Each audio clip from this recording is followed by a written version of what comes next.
Well, we had a pretty long day yesterday. Got a good night's sleep, only just woken up, it's about 9 in the morning. So we're going to go and find the Harbour Lights Café, which I'm told does the best fried breakfast in Lossiemouth.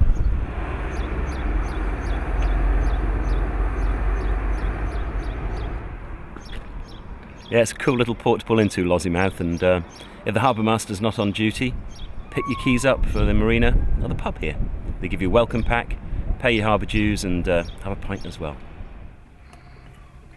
But from here on, the day started to go downhill. When I opened the hatch to do routine engine checks, there were a few litres of water in what should have been a dry starboard engine bay. No sign of a leak anywhere, but there was obviously something wrong. We decided to empty the bay and keep an eye out for any more water, and try and discover where it was coming from. You can empty that for me, Flea. There's a good few litres there already, so definitely a bit of a leak.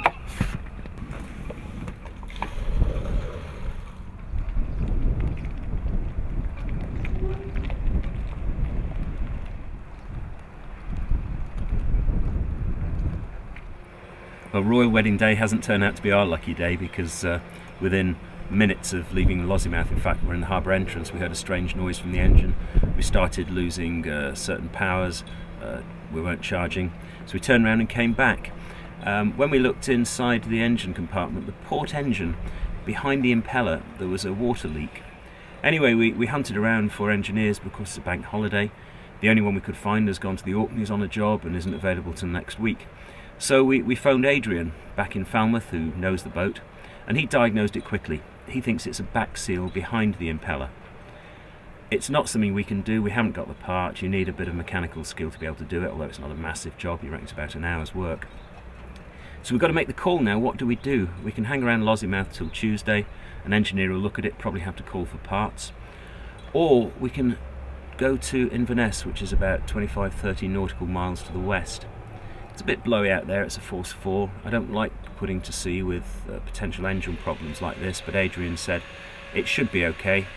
So Fionn and I have had a bit of a chat, and we've decided we're going to take the risk and head to Inverness, where we know there'll be engineers available, we know there'll be Volvo dealers.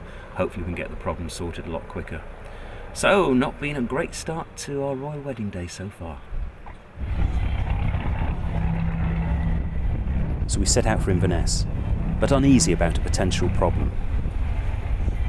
So it's probably about a force 4, force 5, so it's going to be a bit choppy for the first few minutes going out there, but then we can turn and run with them, running behind us, so should hopefully be a pleasant run to Inverness. Fingers crossed!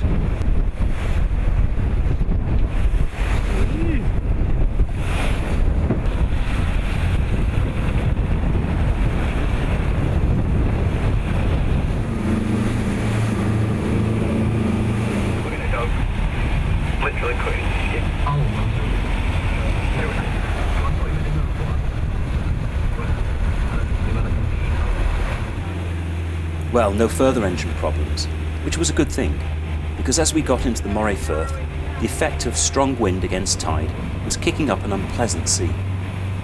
It was good to be able to head into Inverness with full power on both engines, rather than limping slowly in with just one working. But that problem still needs to be sorted.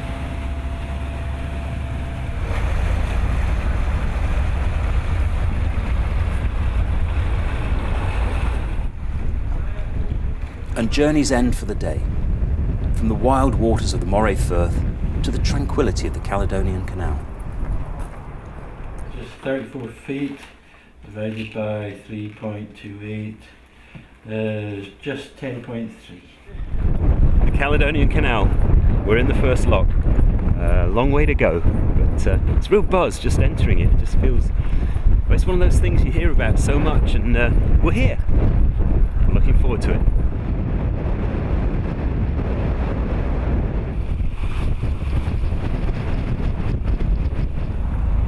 Bizarre, isn't it? We've been out in this sort of wild, hectic ocean for a couple of weeks, and then suddenly we're in this calm, tranquil canal environment where everything happens at sort of 4 or 5 knots. Lock gates don't open till 9:30 and close at 4:30. Beautiful, completely different pace of life. It's going to be a fun couple of days, this.